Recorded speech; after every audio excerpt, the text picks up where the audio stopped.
independence. It is as unpopular as the Stamp Act. John. But we will agree on a protest, the non-importation of British goods, which is a lawyerly way of cutting off our noses to spite our faces. I am most impatient to receive a letter from you. It is anxious times. You may have heard. Outrageous! I have heard the guns. The bombardment of Boston? It seems this was the Royal Navy's bluster, but not much more. We only have a confused account of this catastrophe. Dearest friend, everyone I see is inquiring after you, and when did I hear the news from Philadelphia? We heard that no blood has been spilled, but General Gage is... All of my intelligence is from the newspaper. I saw by that, and that alone, that you had arrived last in Philadelphia. 5 weeks have passed, and not one line have I received. My wife, my dearest friend, the babes are never out of my mind. General Gage has taken away the provincial powder from Cambridge. Let us drink water and eat potatoes rather than submit to tyranny. We are all well here, John.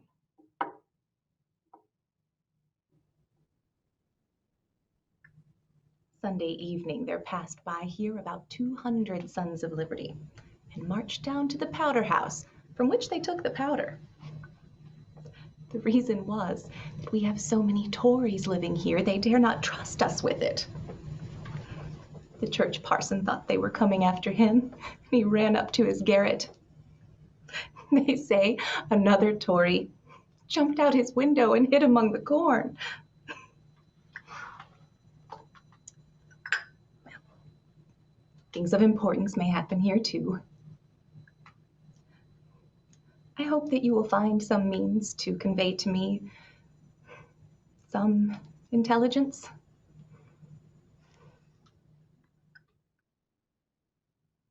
I wish I could write you a dozen times a day. Abigail. Well, I wish it to be so.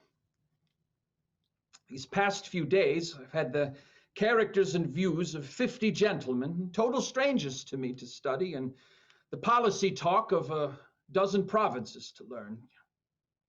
But I come to this paper, and you.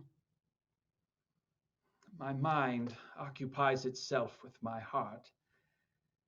It is preoccupied. I have many pamphlets and newspapers and letters to read and policy talk to consider. It is most serious work. Yours affectionately, John Adams. They met me at the door with your letter, John. This one is on agriculture and husbandry. It really gave me such a flow of spirits you cannot imagine. This one is on coinage. I found myself rereading and rereading so much that I was not disposed to sleep till 1 o'clock. This one's on manufacturers. Alas, I now await your next letter, and the next. I urge all haste. At last, the Congress assembles again. I trust you will delight in sending me some of the gossip and goings-on among the delegates. Your Portia enjoys your sardonic character portraits. The Congress already marks a milestone in tedium. When it first met, a motion was proposed. It opened with prayer, which was opposed because we were so divided on religious sentiment. A discussion of an hour and a quarter ensued. What is the point of meeting with 50 gentlemen and having no gossip to share? But finally, the motion was passed. The next morning, an Episcopal clergyman read the sermon for the day, of which there was some grumbling in the back from the Baptists. O Lord, fight against them that fight against me. Stop the way against them. Let them be confounded. Let them be turned back. What wonders go on in these parts? Why, an Episcopal clergyman was tasked with reading prayers. Such things the world turns on in Philadelphia. Let them be as chaff before the wind, and all my bones shall say, Lord, who is like unto thee? cannot help but remember the sermons your father, Reverend Smith, used to give in his day. How he held the congregation spellbound. Of course, his daughter had her eyes only for one. John! Well, it is true. These things, as you call them, may not be of great import, but they establish the traditions and customs which come from the blessings of the Lord. Spoken like the daughter of a minister. Does it surprise anyone? Business commences again. Of course.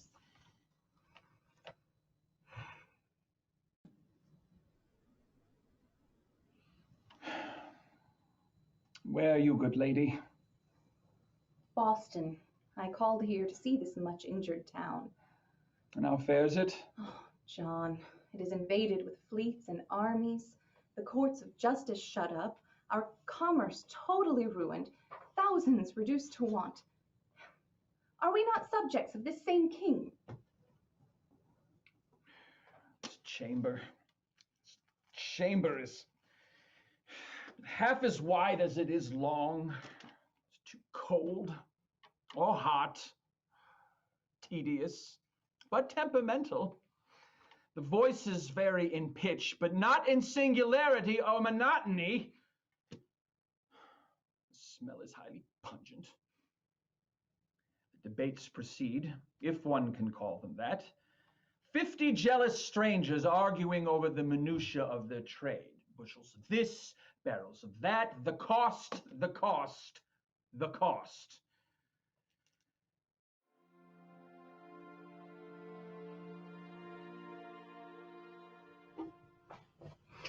Dearest friend, did you receive the letter from little John Quincy?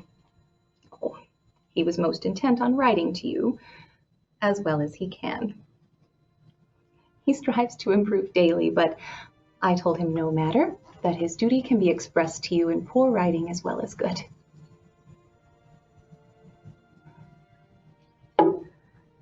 Many have been the anxious hours these last months.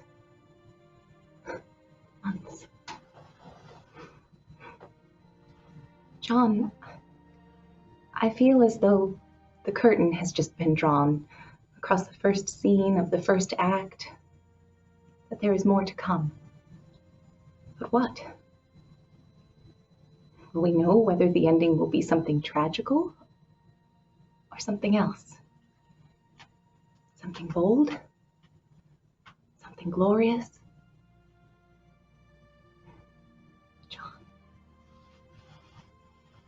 John. Well, no matter. Please be kind in your reply to John Quincy. He worked so hard to give what might please you.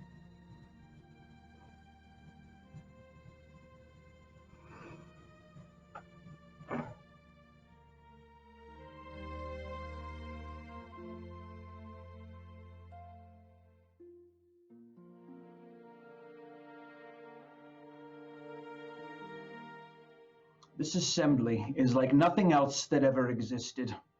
Every man in it is a great orator, critic, and statesman. Oh yes, there are 50 of them.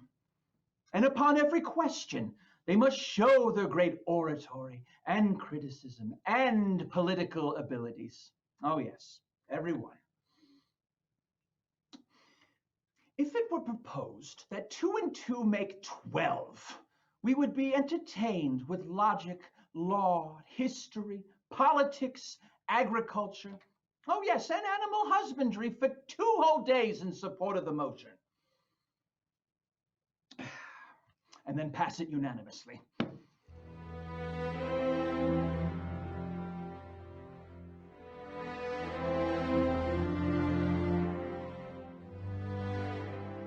My dearest friend.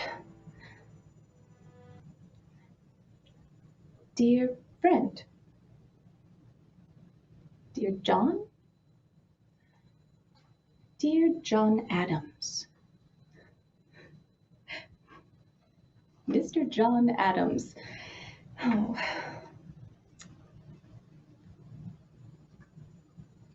My much loved friend.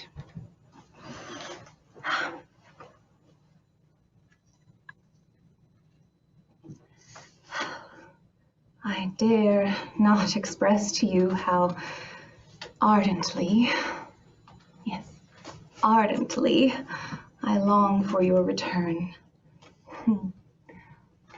The idea of it plays about my heart and awakens all the tender sentiments which years have increased. The whole collected stock will burst forth, and if you think I venture to write most anything in these letters, and I do, it is only because I know the man who will bear them to you. I envy him that he should see you before I do. You shall burn these letters lest they fall from your pocket, and expose your most affectionate friend, Abigail Adams. This is one of the happiest days of my life. There is no idea of submission to the royal tyranny in this assembly. America will either support Massachusetts or perish with her. Oh, I see you wrote me a letter. Well, in any case, Congress is finished, and I very likely will never see this part of the world again. Oh, and you'll be pleased to know that I have earned 12 shillings a day for my troubles, a delegate's pay, as it were. I am determined to avoid any and all public affairs from this point forward. Will you not return there? Never again. I have neither the fortune, genius, nor leisure for it. Will you be coming home then? I shall. I'd rather chop wood and mend fences in my little farm like Cincinnatus in Rome than ever return to Philadelphia.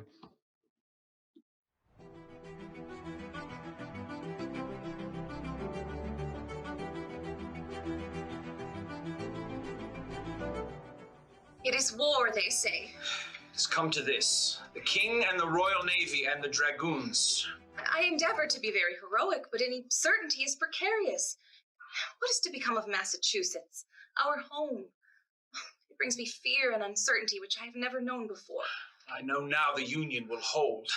And here there are farmers with muskets and pitchforks in hand, ready to dig in and stop a royal brigade?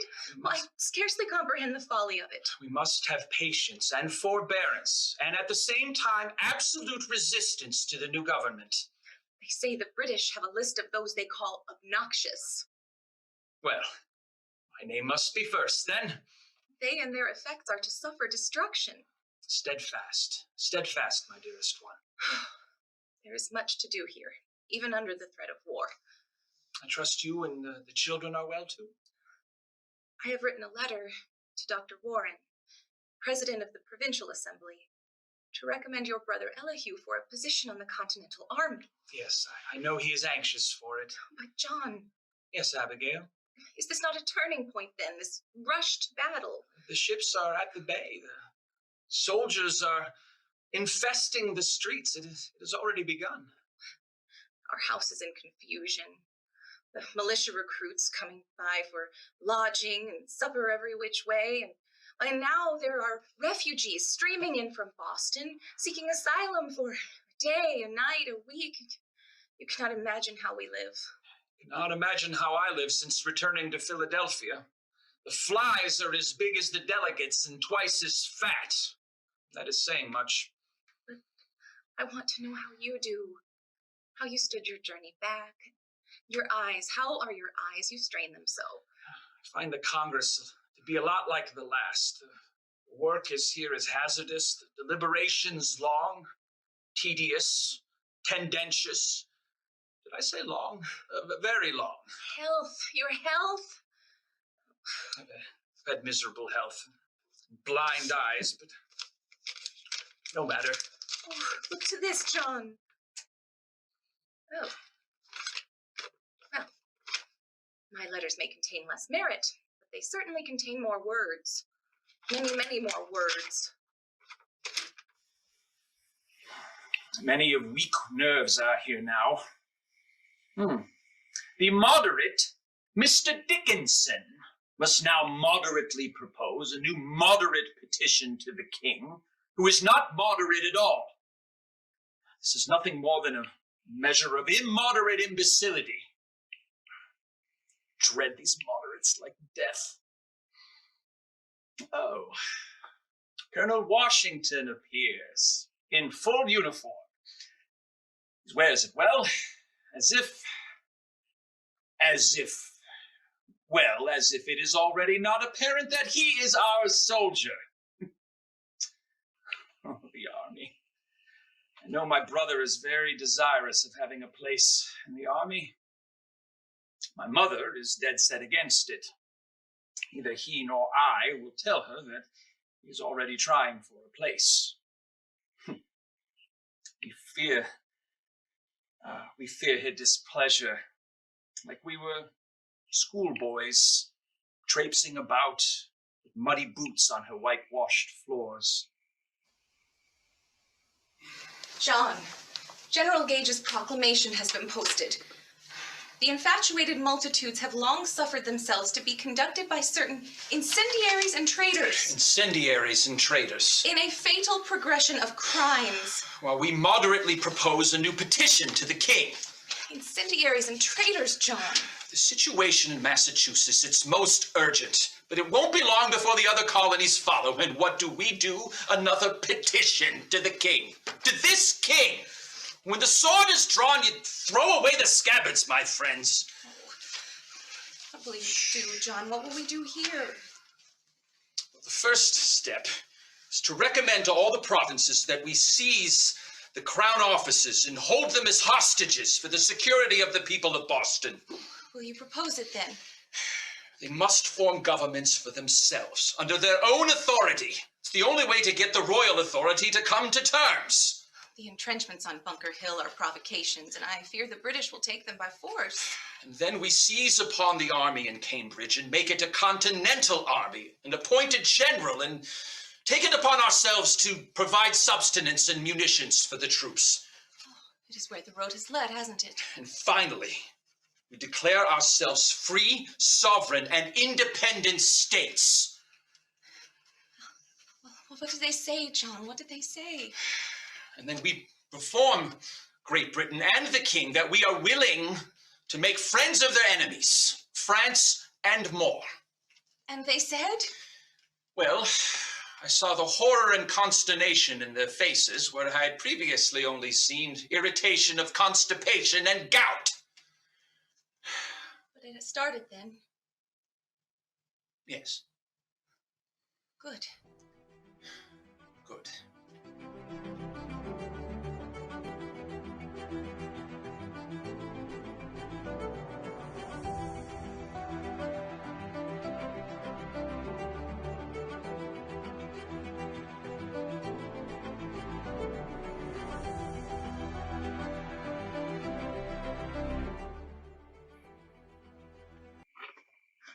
Nabby sends you a letter. Please excuse the handwriting. She has a sore thumb. Ah, my sweet little Nabby. The letter gives me great pleasure, both as a token of her affection and improvement in her handwriting. Kiss her injured thumb for me. It would laugh to see them running towards me when they see I hold a letter from you, like chicks when the hen clucks. And Charles with his mouth open, begging me to tell him, well, what did Pa say? What did Pa say? And did he not write no more? My babes, my little Nabby, Tommy, Johnny, and Charles. Imagining you rushing into my arms. The kisses I would give you.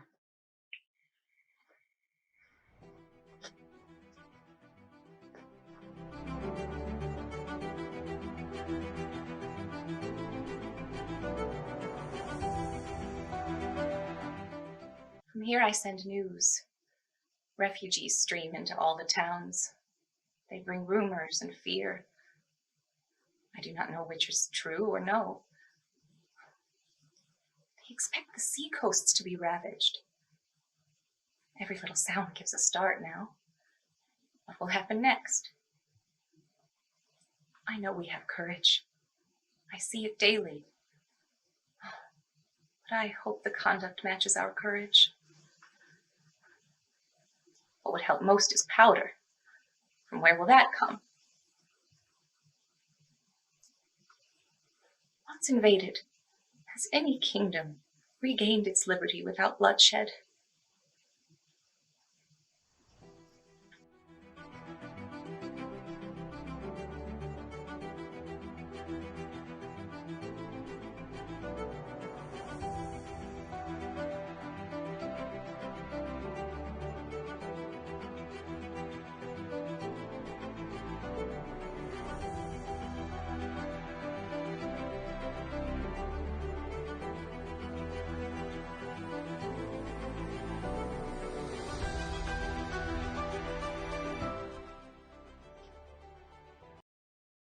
The dangers that we are facing, I am astounded that we continue to delay. The delay on the motion to approve the second petition to King George. And now we have the Southern party to contend with, who will not support a New England army under a New England general. To settle it, I propose the illustrious George Washington, Esquire, valiant, brave Virginian. The measure was promptly tabled. I am worn out, Abigail, having to scribble for my bread and liberties while I ask other men to wear the laurels. Oh, to be a soldier, a man of bravery and action. Perhaps I will become one. I am reading a great stack of military books.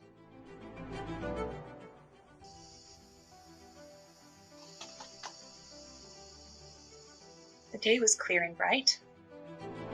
I spent an hour with the fruit trees. Caterpillars come apace, but they prove well. I returned to the house for breakfast. And then I heard such a clatter from the road. I ran to see people streaming by, leaving the city. They say Charlestown is in ashes. The battle began at Bunker's Hill. The constant roar of the cannon is so distressing that we cannot eat or drink or sleep. I've heard that our dear friend, Dr. Warren, is no more. He fell in the fighting. Old friend he was, Dr. Warren. Yes. He fell rousing the men. I thank you for your letter and the news. All the people who are no more. I know, dearest friend. We stand astonished that more of our people were not cut down. Their numbers did not exceed 800. The reinforcements did not reach them in time. They had not half ammunition enough. The city in flames around them. The heat from the flames so intense as scarcely to be borne. The wind blowing the smoke outward, reaching us even here and in other towns. Acrid smell of war and death. Our friend Warren was thrown in a grave with many bodies over him. John, does every member there feel for us? Do they understand what we suffer? You must realize. Oh, your petition, your second petition to the king pleases. Forgive me, it pleases only the timid and the weak. I know, dearest friend, I know. All the damage they have done, and nothing has wounded me as much as the loss of our friend Warren.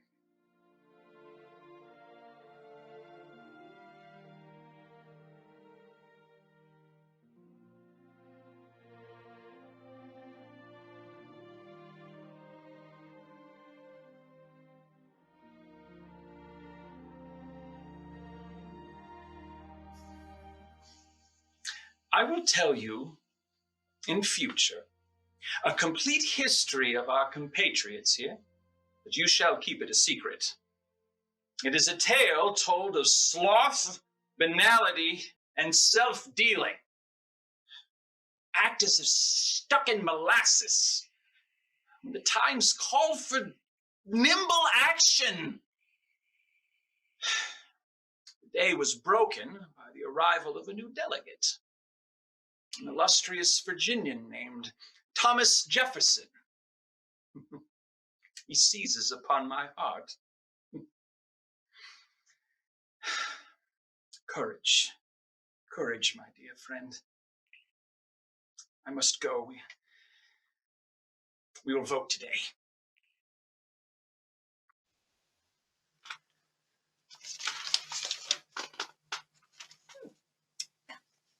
I paper from you, sir. Yes, it is paper, to be certain. It has quill marks, though not nearly enough. It appears all is in such haste. This paper and these quill marks tell me you exist, but not how you exist. This paper contains 6 lines. I would you had time to cover more. How would my letters be received with 6 lines? I receive your letters most favorably. They contain more particulars than any other letters I receive. I revere them. I wonder. All this time spent away, apart. And I would want some more sentiment. You know, a few sentimental effusions from the heart. Or are the effusions meant for me, consumed by the public? Well, no, Well, Abigail. being a part of that public, I claim a greater share of your sentiments than I have had. Well, my anxieties about you and the children and the country are in the extreme. John, 6 lines. And every line has 1,000 others and 1,000,000 anxieties with every stroke of my pen. Really? Of course. I must not grumble like this. I know your time is not your own. But I yearn for more. As do I. As do I. Affectionately yours, John Adams. As for Boston, now they say their provisions are low. The beef is all gone, and all the fresh supplies are obliged to the sick and the wounded. I hope that famine will not be added to our doorstep as well as war. Do you realize that next Wednesday will be 13 weeks since you went away the second time? I do not feel easy with going 2 days without writing to you, to seek how you do. I have often heard that fear makes people loving. Do you think it true? Adieu, Portia.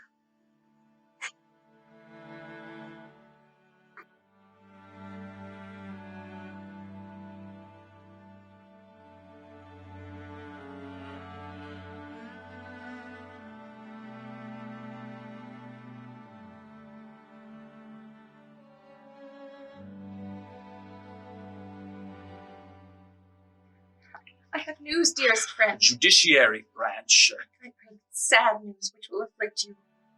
Is it Elihu? Yes.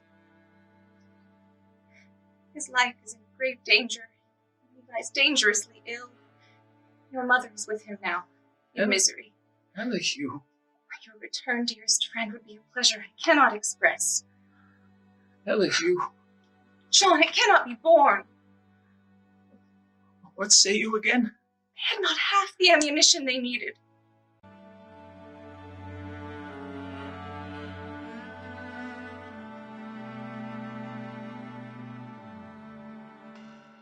Followed my youngest brother as they bore his body to the grave. He had commanded a company of militia outside Boston, and they are taken with dysentery.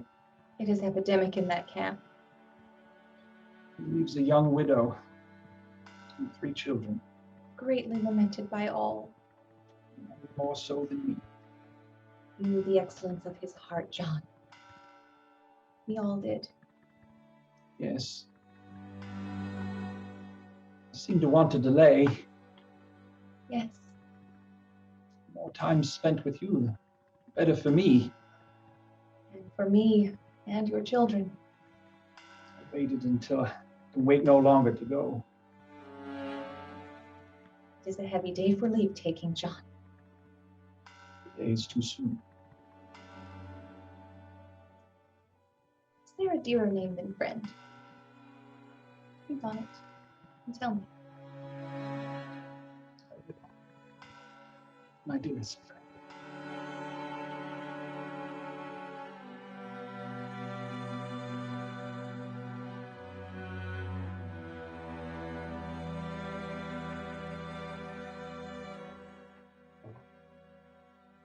Politics is a path among red-hot coals. Who then would run about barefoot among them? Well, John, someone must. I must study politics and war, so that my sons And and daughters have the liberty to study mathematics and philosophy. My sons and daughters must study mathematics and philosophy so that their children should have the right to study poetry, painting, and music.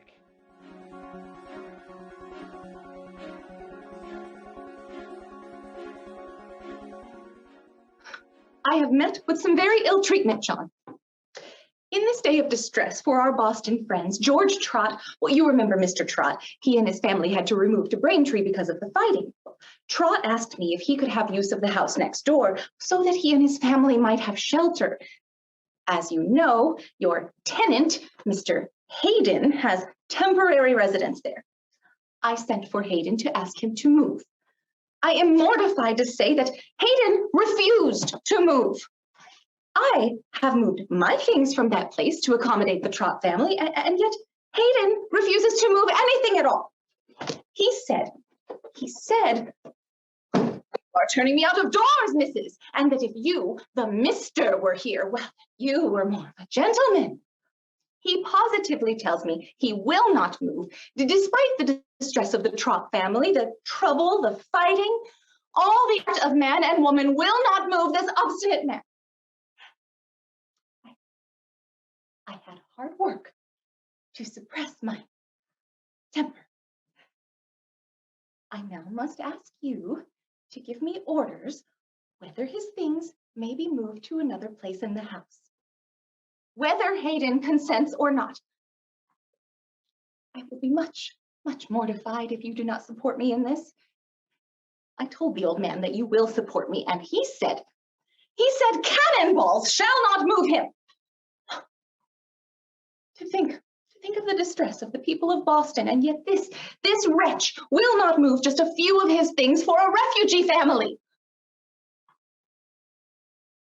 I feel too angry to make any more of this business in a letter. I am most sincerely yours, Abigail Adams.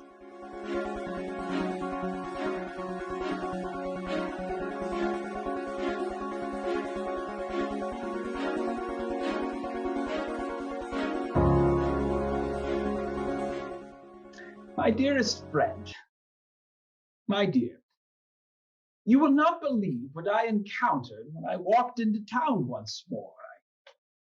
I saw Mr. Dickinson on the street, and he cut me. Yes, it appears I'm no longer on speaking terms with him or the others.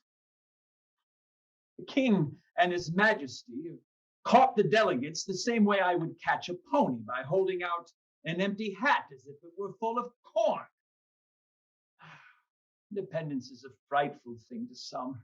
Throws delicate persons into fits to look at it in the face. I read news, if you can call it news. Do not think that I am in the dumps. Quite otherwise.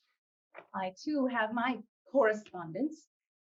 I saw this profound and enlightened patriot walk our streets alone. That is you, is it not? Alone, an object of nearly universal detestation?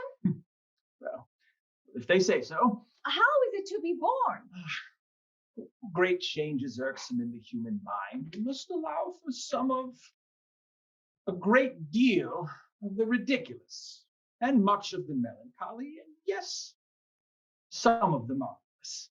Is that not true? Should I chance to meet this Mr. Dickinson from Pennsylvania, I shall cut him the same. Thank you, my dear. Oh, and you must order Mr. Hayden to remove his things.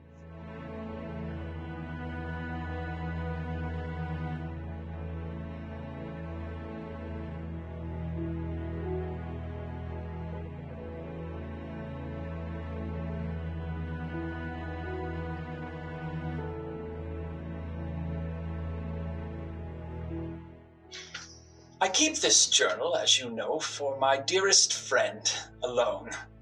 That would be you, my Portia. Just some notes on things that I know when you read them that a secret smile may flicker upon your face. My dearest friend. Here is one entry that will delight you. An English gentleman was with us, one that you could describe as a certain discernment and refinement. I must tell you there is sickness here. And this gentleman, this penetrating, discerning, refining gentleman, thought that Mrs. Adams, yes, Mrs. Adams, he said so specifically. Our house is a hospital in every part. First, our farm boy Isaac was unwell with a dysentery. 2 days later, I was seized with it. That Mrs. Adams is the most accomplished lady that he had seen since he came out of England.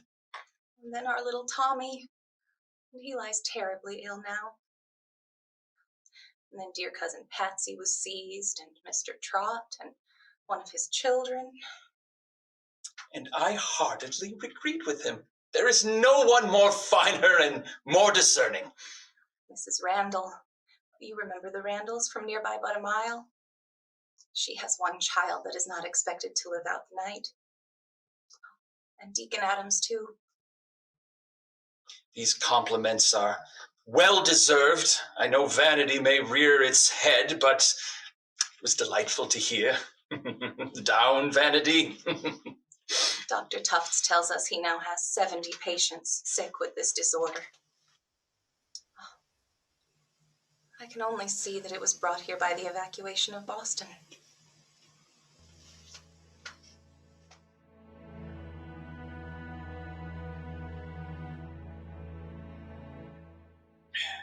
I've not received one missive, my friend. Not one. From anybody. As always, in these absent lines, my anxieties grow. As for your encounter with our farmhand Hayden, it is not to be endured. I've already sent a warning to him to go out of the house immediately. Let 2 or 3 witnesses see what is written here. So sickly and so mortal a time, even the oldest man cannot remember. Tell him I mean it. It's not to be tolerated. My letter will only be a bill of mortality. Mrs. Randall has lost her daughter. I know of 8 this week who have been buried in this town. 18 have been buried in the other parish since you last left us. 3 and 4 funerals in a day for many days.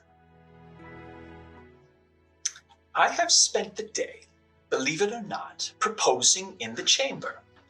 A motion to propose naval plans to intercept British sloops that have reached our shores with arms. My dear. It was tabled. Our Patsy is bad. She cannot keep down anything that she eats or drinks. 2 of the children, John and Charles, I have sent out of the house, away from the sickness. Precautions we are taking, everyone. They called it the maddest scheme ever imagined. From me. So now I am mad as well as obnoxious. Someone said that taking on the British at sea would be Quixotism. An aficionado of Senor Cervantes. So much sickness. So much. And now with the scarcity of medicines. I've spent my days upon the seacoast. I have a good opinion of our sailors at sea. My heart is heavy, dearest friend.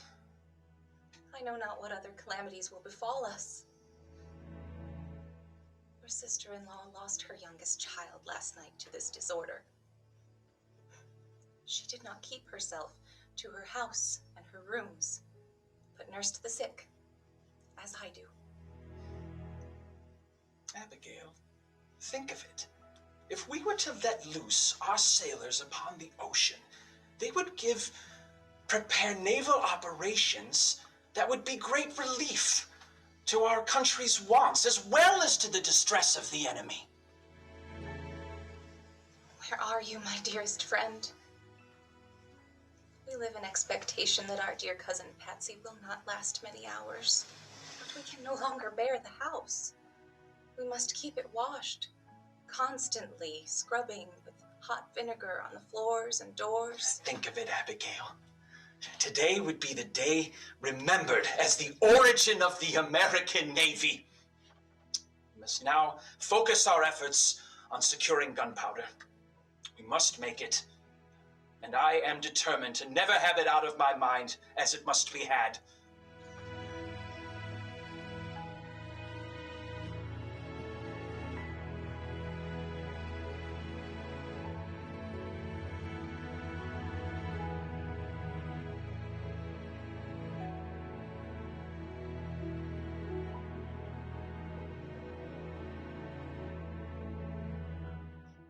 It is allotted to me to go to the sick and almost dying bed of my mother, stay with her for 12 hours, then return home to dear cousin Patsy, who has now become so putrid a mess as for anyone to scarcely be able to do their duty towards her.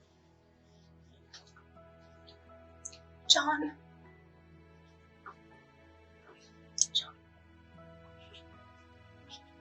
I am alone, my dearest friend.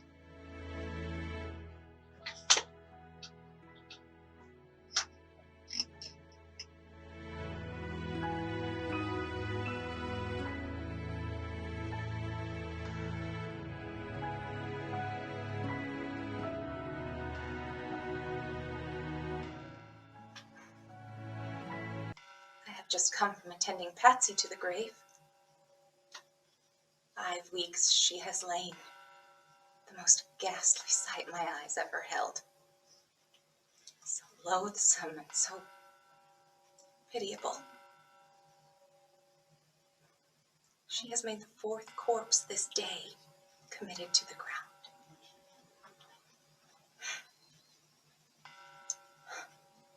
My dearest friend, I am weary. I pray the whole of this land shall be cleansed of this sickness.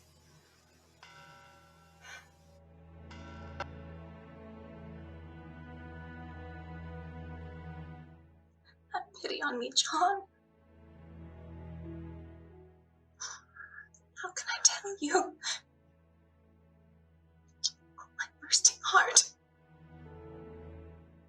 My dear mother has left me. This day, about 5 o'clock, she left this world. Blessed Spirit, where are you?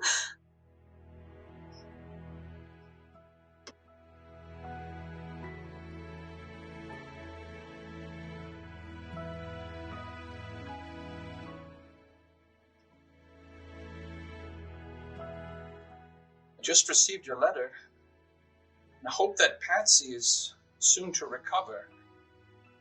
Never had the least intimation that any of my family was ill. I thought of setting off for Braintree immediately, but then determined that the time and distance would make my help futile. State of our public affairs, these debates, gunpowder. Need is immediate and incessant. We have contracted the manufacturer of gunpowder, by which they will be making a profit of 12,000 pounds without any risk at all. The rage for profit begs my understanding.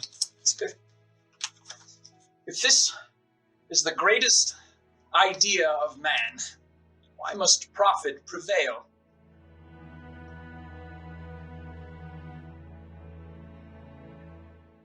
From your neighbor Willoughby.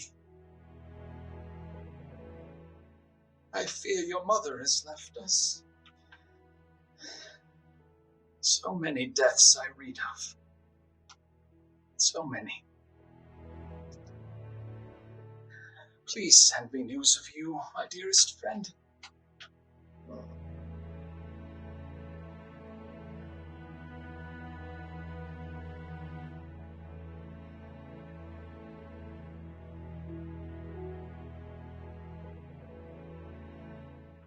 have not been composed enough, John. Scarcely enough since the last Sabbath, when, in the bitterness of my soul, I was able to write a few confused lines. It was that morning I went to the room of my mother, a cup of tea in my hand, to give it to her. Held up her head from the pillow. She swallowed a few drops, gasped, fell back on her pillow, and opened her eyes with a look that pierced my heart. It was the eagerness of that last look which I shall never forget. I fear you are in so much pain. And your fond companion is a prisoner of neither moving forward nor going back. I pray to find the reason for a Lord who allows one wound to heal, yet makes another bleed afresh in just 6 weeks. 6 weeks. 6 weeks, John. I count 5 of my close relations laid in the grave. My best friend, my dear one. Oh, to be with you now. But it is not to be. Your aunt died at Milton about 10 days ago with the dysentery. Why is it that we were born to live long lives ourselves? That we must bury our parents and many who are younger? They all went before us. I have lost a parent, a child, a brother, now an aunt. They all went before me.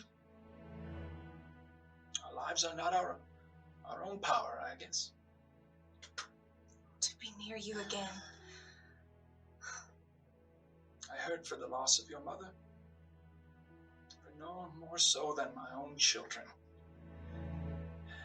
She was the example that I had resided in my mind, the education of our little swarm. Our children were better in the hand of their grandmother. Breaks my heart to see my father. She had a clear, penetrating understanding, and a profound judgment, and a friendly and honest and charitable heart. He said to me the other day, "Child, I see your mother. Go to what part of the house I will." Her virtues and talents brought happiness that will be cherished in our children. Yea, though he slay me, I will trust in him. I pause to think what lies ahead. Whatever he is preparing for us, let us receive it. I shall think never to be wedded to the world. So uncertain are all its enjoyment. We have no securities against calamities here. No, we do not. This planet and its region are all we have. Is all. Good night, dearest friend.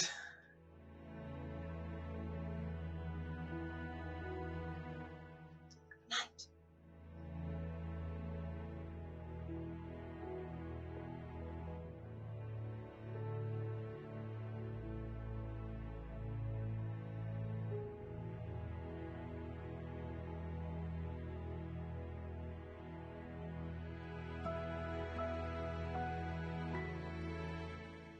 Government.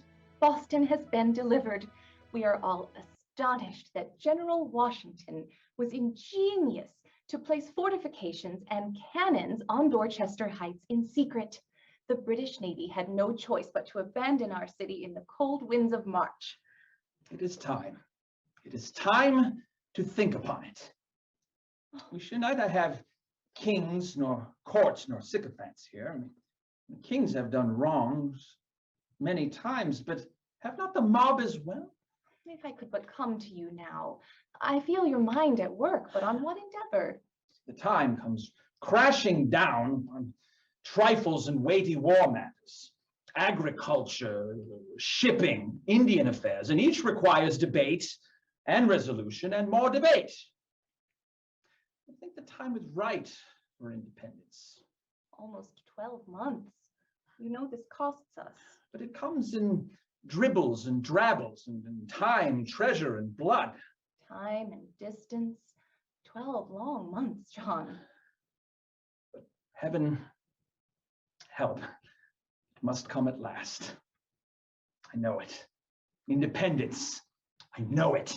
And I know that those of us who love you long to see you. I only know what goes on here. Or you here. Hot work continues on war and government. I do so want to see Boston now, but there is smallpox there.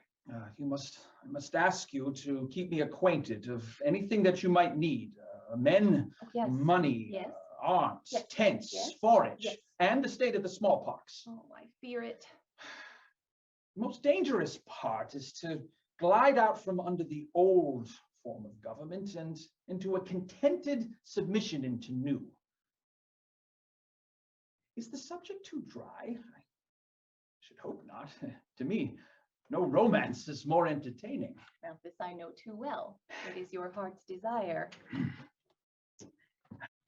Thoughts on government.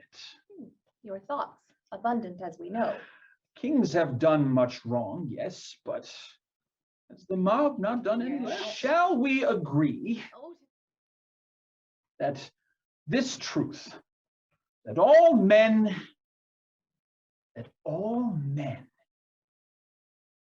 bear a ferocious monster within its passions when unrestrained? all men? Yes, I should say.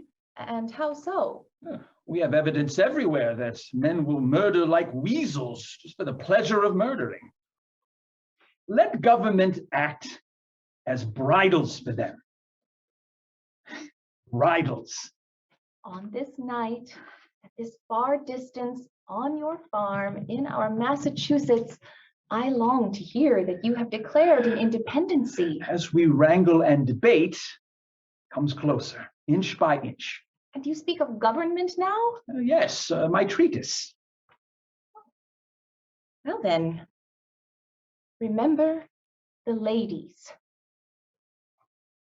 Ah, ladies. So we imagine here a legislative, an executive, and a judicial power when we comprehend the whole government, you see? You must be more generous than your ancestors. Do not put such power in the hands of husbands. It is by balancing each of these against the other two that the tyranny and human nature can alone be checked. Check tyranny, yes, and with it, the tyranny of husbands. What better If time? we arm a power above and below it, then both are able to say if one goes mad, "Maniac, stay within your limits." That your sex is naturally tyrannical is of no dispute. But if attention is not paid to the ladies, we are determined You to... will not be determined. We are determined to foment a rebellion and will not hold ourselves bound by any laws in which we have no representation.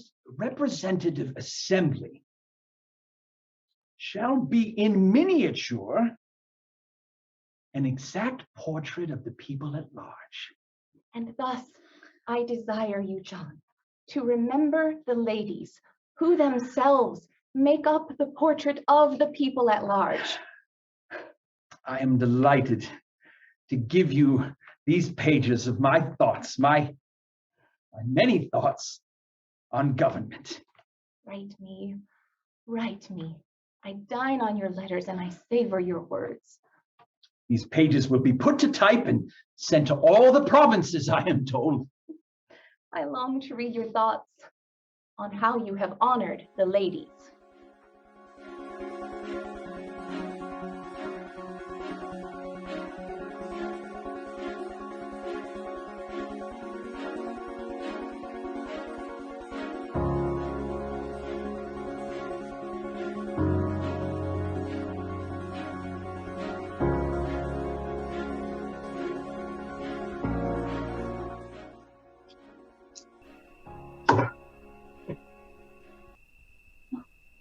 Quiet night.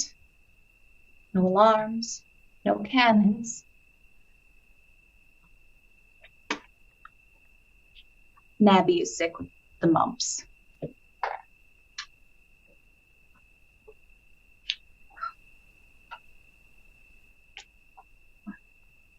Johnny is sick with the mumps.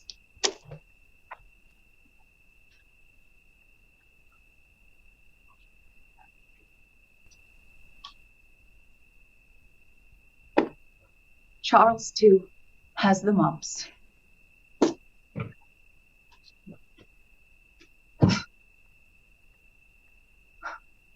I do not know the reason, but I have not had a letter from you. My days are full of sickness, as you know. My nights are torture. You may be sick and unable to write. Are you sick and unable to write? No. Surely our kind friends in Philadelphia would send me word. Write me. Your letters are my food by day and my rest by night.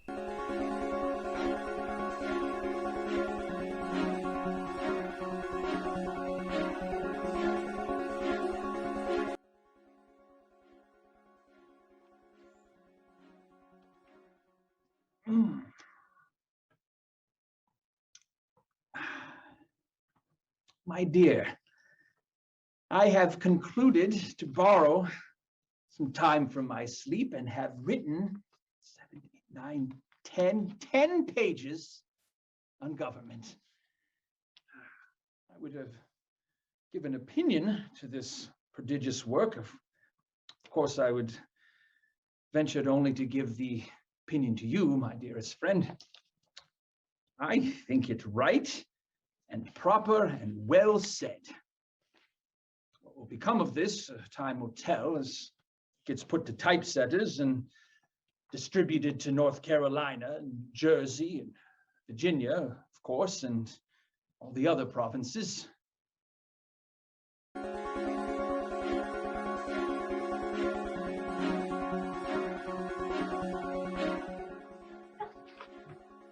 Last, you rouse yourself to write me.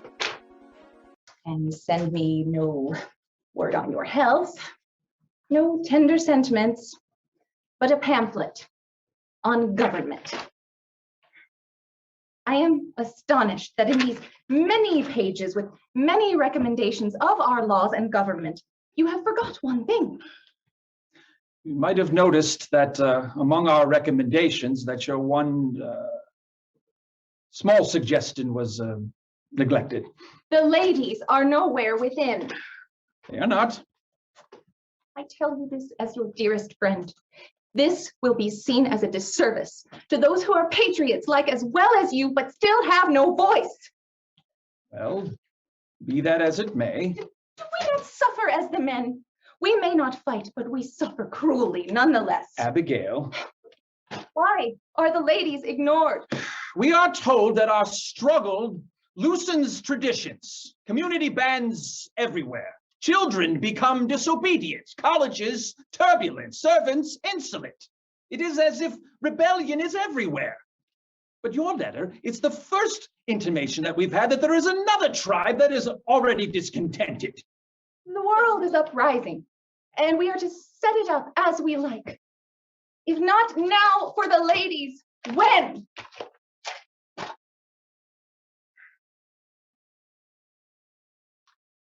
Much seems to happen here.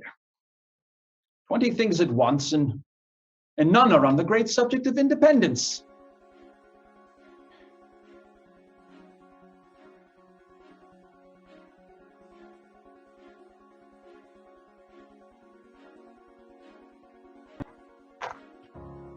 Smallpox. Independence. It is whispered more openly now, but delay and more delay prevent its discussion.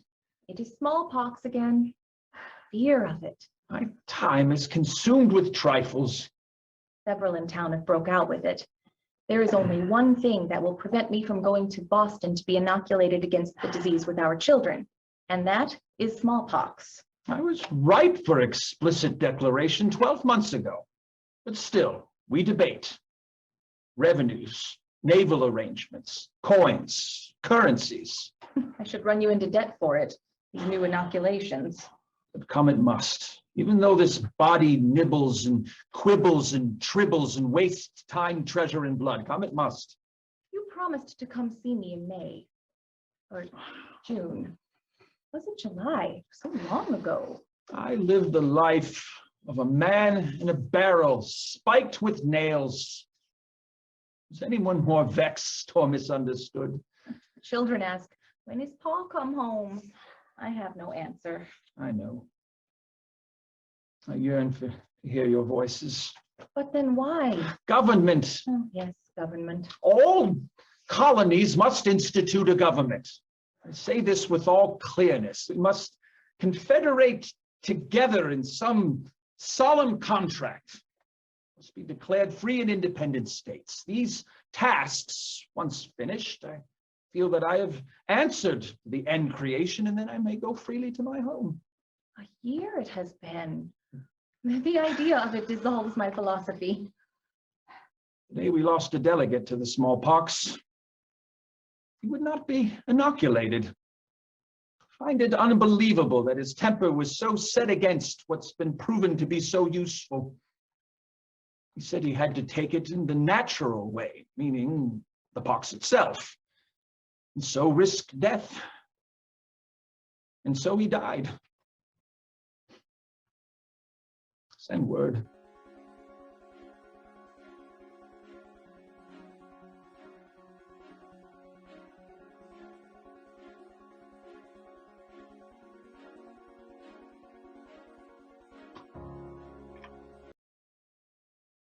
John, I write to you from Boston, where I arrived yesterday. I and all 4 of our little ones inoculated for the smallpox. Many stopped and wondered at all of us being inoculated at once, even the children. I know many others had the courage to do so as well. Parliament again insults us with the Prohibitory Act. We wait for the breakout. They say it is a small thing. Despite our supplications, this odious act signed by the king throws the 13 colonies out of the royal protection. With these words, our harbors are open to attacks from foreign powers. I dread it, but I know the inoculation is nothing compared to the disease. My God, think about it. This act makes us independent. Oh, it is upon me. Oh, the most excruciating pain in my head and every limb. I stay on tenterhooks to know how you fare. Now pain-free, with all my sufferings, I had but one eruption, the very model of the inoculation. But Charles has had not one symptom. Johnny has had it exactly as one would wish. Nabby's eruption was trifling. Tommy has a dozen out and is very joyful. I feel, my dearest friend, like a savage for being here, but I can't leave when the time for independence grows so close. At last, news that will cheer you up. I have found that the colonies, they have plans resembling my thoughts on government. It's like the colonies are opening their eyes to it. I pray you take the inoculation and preserve your health.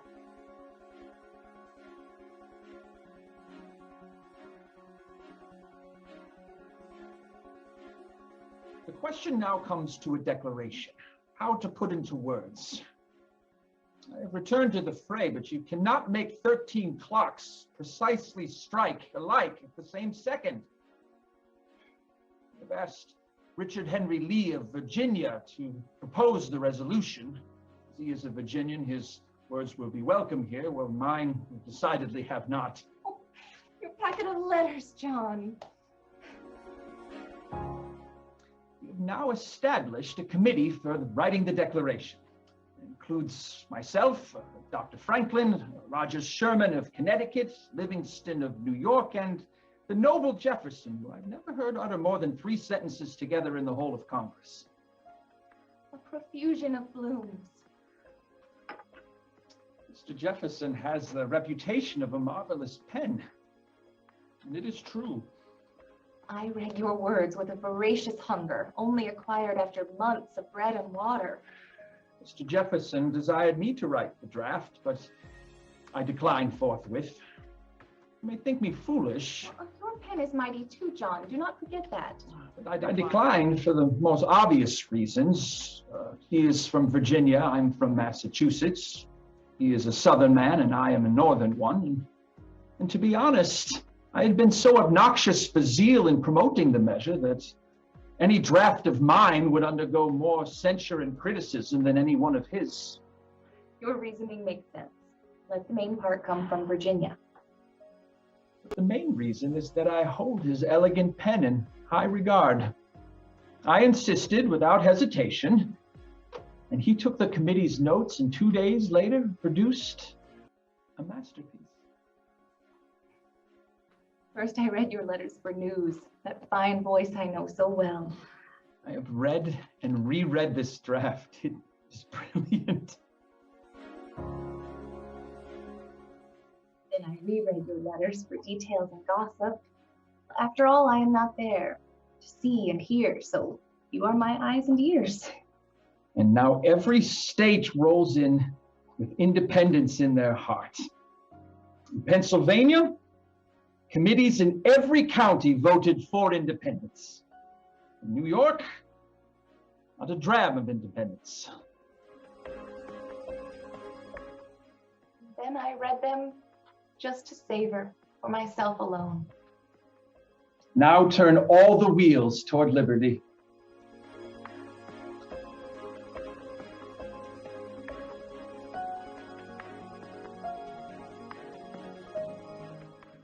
I follow the news you send, letter by letter.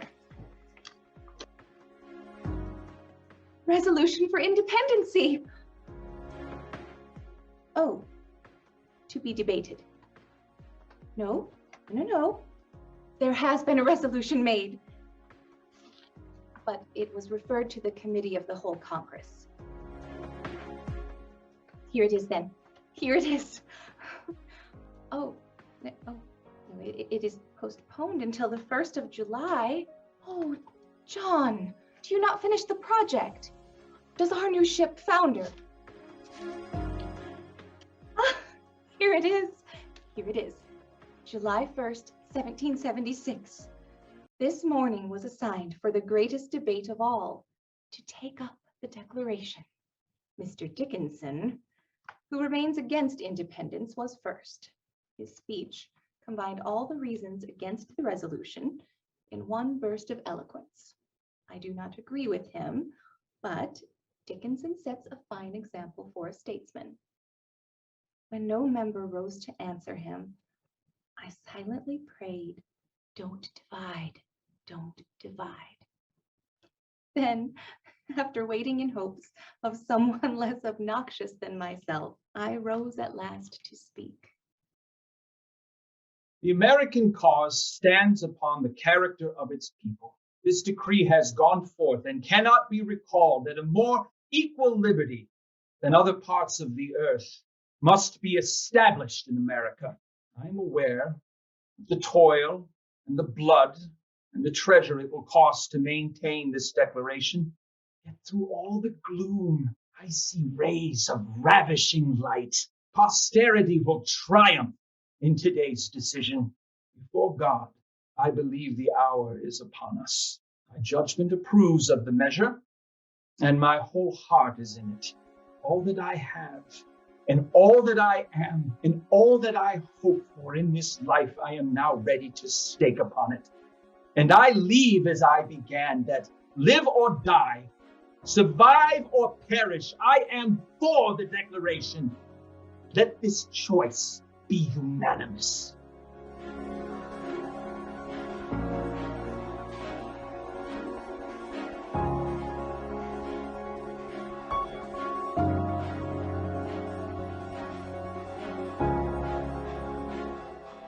John, I went into King Street to hear the proclamation for independence, read from the balcony of the State House.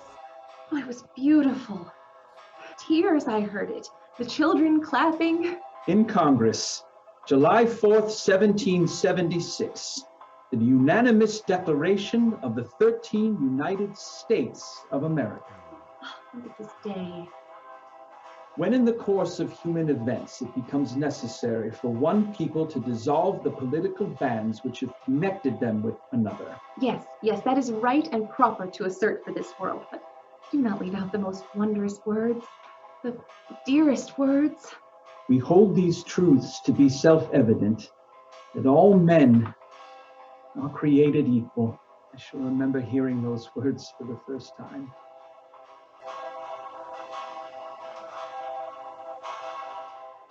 And John, the king's arms were toppled and every vestige of him burnt. Thus ends royal authority, and all the people shall say amen.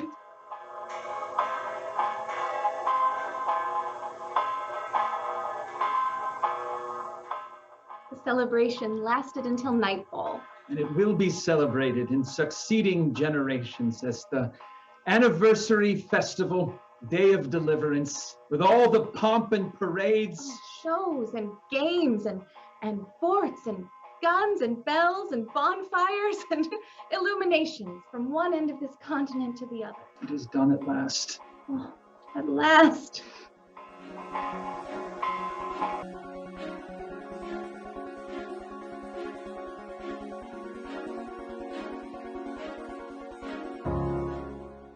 Wish to be relieved from Philadelphia forever. Go home, even if that leaves Massachusetts without a member. We will make a feast to welcome you. I am determined to go home, and if I have to give a random man a pension of my private funds to take my place, I will go home. Oh, my absent friend. My heart yearns for a true meeting at last. A committee does need to be sitting and does not need me. An apparition was seen one evening this week, hovering about this house, which very much resembled you. How it should ever enter the mind of an apparition to assume a form like yours, I cannot divine. I vow to give you as many kisses and as many hours of your company after 9 o'clock as I please. You may charge them to my account. Certainly it would not be out of character to say, my thoughts are often.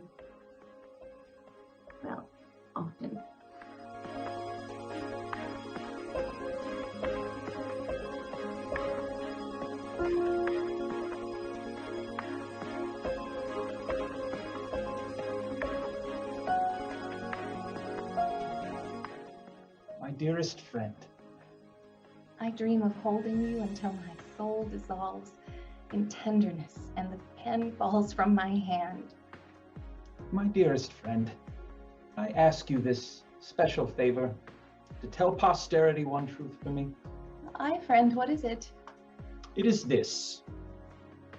I love my wife, and I left her to serve my country, where I didn't find anybody that I like so well.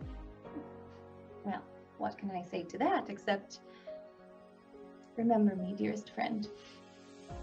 Posterity, you will never know what your freedom cost this current generation. Oh, they must make good use of it. And if not, shall repent in heaven that I ever took half the pains and toils that I have. I dream of peace and tranquility.